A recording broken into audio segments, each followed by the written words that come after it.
Bursa calon gubernur daerah khusus Jakarta 2024 mulai digaungkan sejumlah pihak. Masing-masing partai politik ramai-ramai melakukan penetrasi sejumlah nama ke ruang publik.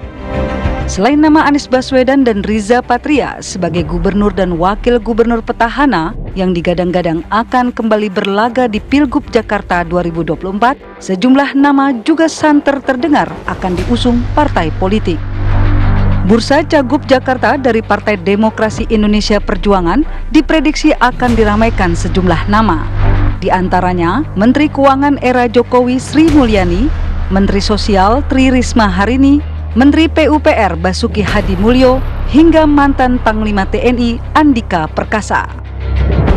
Dari Partai Golkar, nama Ridwan Kamil terus digadang-gadang akan maju sebagai Baca Pres Jakarta. Sedangkan dari Partai Gerindra, nama Rahayu Saraswati dan Riza Patria mencuat menjadi Bacagup 2024. Sementara itu, selain diprediksi akan kembali mengusung Anies Baswedan bersama Nasdem, Partai Keadilan Sejahtera PKS digadang-gadang juga akan menghantarkan salah satu kadernya masuk dalam bursa calon gubernur DKJ. Lantas akankah demi calon gubernurnya dapat diusung, para petinggi partai politik siap berkoalisi? Tim TV One mengabarkan.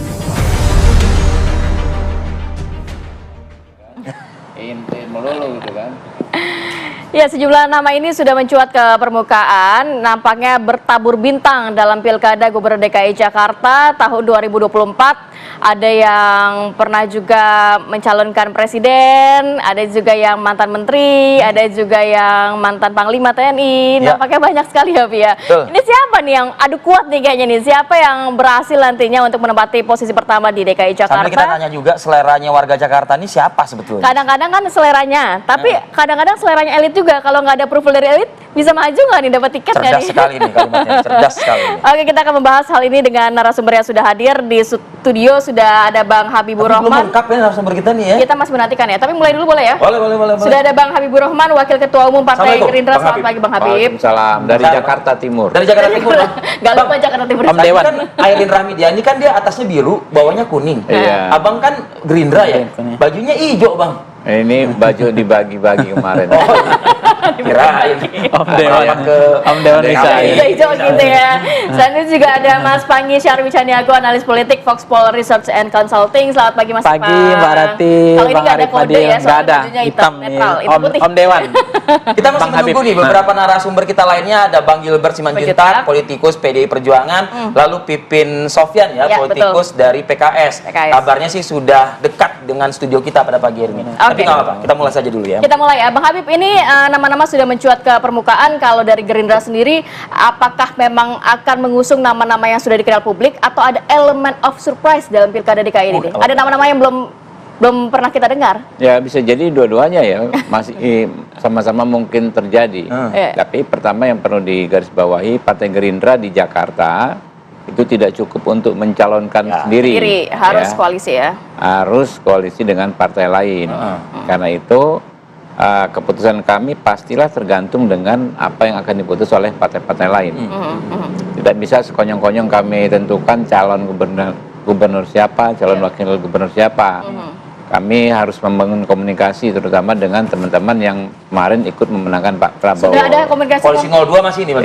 Ya, terutama ya, tapi juga tidak menutup pintu untuk rekan-rekan partai politik lainnya. Jadi itu kan kadang-kadang ada yang sudah dapat misalnya surat tugas, tapi kan belum berlaku kalau belum lengkap, belum memenuhi kuota gitu. Jadi kita lihat, kami kader tentu nggak kurang, Partai Gerindra ya, banyaklah yang Siapa saja sih, Bang? anak Jakarta ya. Habibur Rahman anak Jakarta dia. Kalau saya kebetulan saya sudah katakan kita berjuang di DPR setengah mati Pak. Kita sudah dapat DPR di tangan, jangan dilepas. Sebenarnya belum jelas gitu loh. Ya. Ditawarin nggak mau, Bang Habib gimana sih Bang? Ada anak-anak muda juga di internal kami ya yang memang ya kalau dicoba pasti kompetitif. Tapi punya sosok yang memang tabungan atau investasi elektabilitasnya itu cukup memadai nggak sih dari Gerindra untuk Jakarta ini begitu? Ya pasti, Gerindra. Ya kalau orangnya nggak saya buka sekarang, tapi gambarannya ya dia mungkin sekarang ada di DPR, ya, kemudian anak muda, ya, mungkin di bawah 55 tahun lah, 40 tahun, di bawah 40 lah, 40 sedikit, level sedikit, ya kan, ada juga. Ciri-cirinya udah disebut tuh, spill tuh. Macam-macam lah ya. 2-3 orang sih kalau menurut saya ada gitu kan ya. Dan itu kalau saya kemarin kan halal bihalal keliling 10 kecamatan di Jakarta Timur. Banyak juga aspirasi ke yang saya sebut tadi gitu kan. Oh, si ini aja nih. Orangnya good looking dan lain sebagainya, bagus, pinter, walaupun bukan dapil Jakarta. Tapi dia anak Jakarta gitu kan. Nah, itu ada juga gitu loh. Tapi tidak menutup kemungkinan Partai Gerindra ini mendukung kader partai lain. Tidak menutup kemungkinan. Kader partai lain untuk calon gubernurnya. Iya, apakah calon wakil gubernurnya mungkin dari Gerindra, begitu? Iya, begitu juga gitu loh. Calon wakil gubernurnya juga tidak menutup kemungkinan kami mendukung calon gubernur, wakil gubernur dari partai lain. Ya, itu masih terbuka semua. Jadi peluang masih terbuka ya. Saya mau ke Mas Ipang. Mas Ipang, kalau melihat kan nama-namanya sudah muncul ke publik begitu ya, Ridwan Kamil, bahkan Anies Baswedan versus Ahok kabarnya, kemudian juga Andika Perkasa dan lain sebagainya. Bu Sri Mulyani, Bu Risma. Ini kira-kira siapa sih yang paling berpeluang nantinya dipilih-pilih oleh partai politik untuk maju dalam Pilkup? Iya, pertama begini Mbak Rati. Meskipun nih, saya ingatkan lagi, belum ada survei loh ya setelah ini ya. Karena gini, penting harusnya ada survei dulu ya. Kalau dari nama-nama santer yang tadi masuk dalam radar ya, itu kan memang nama-nama yang populis selama ini, termasuk Ridwan Kamil, kemudian Bu Risma, udah lama nama-nama ini, Bu Sri Mulyani, termasuk misalnya ada kadernya Bang Habib gitu ya, Reza Patria dari Gerindra. Ara juga kabarnya. Ya, ada Ara dan seterusnya, termasuk nama-nama seperti Bu Airin ya, dan banyak nama-nama yang sudah mulai muncul. Nah, pertanyaannya apakah mereka akan menjadi lawan tanding yang cukup sebanding untuk melawan kalau misalnya Pak Anies maju? Kan ada dua mazhab sekarang, pendekatan masyarakat. Mazhab pertama mengatakan masyarakat Pak Anies nggak mungkin turun level.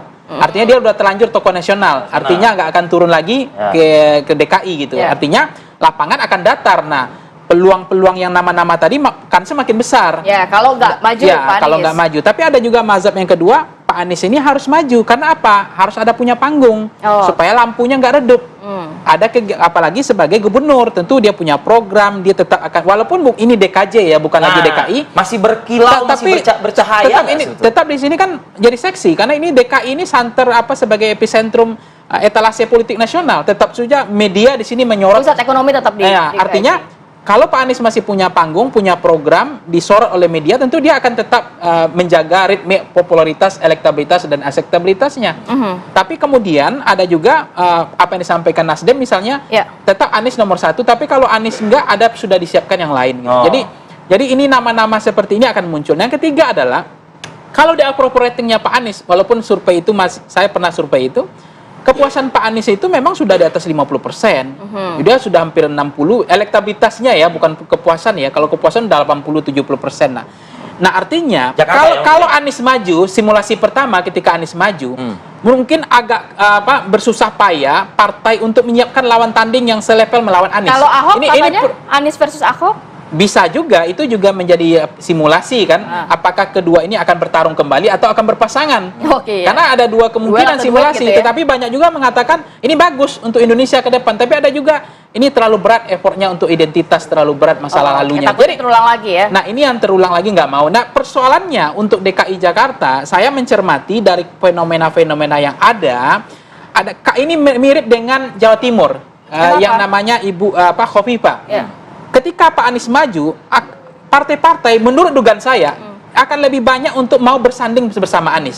Jadi partai akan mengusungkan nama, menyodorkan 3 nama sebagai wakil gubernurnya Anies, bukan menjadi lawan tanding untuk menyiapkan lawan tanding yang bisa menyiapkan lawan untuk melawan Anies. Kalau Anies di DKI Jakarta itu nanti maju, jadi maju begitu, artinya dia akan menjadi gula ya? Iya, semua akan merapat. Partai akan merapat dan partai akan berupaya menyodorkan wakilnya.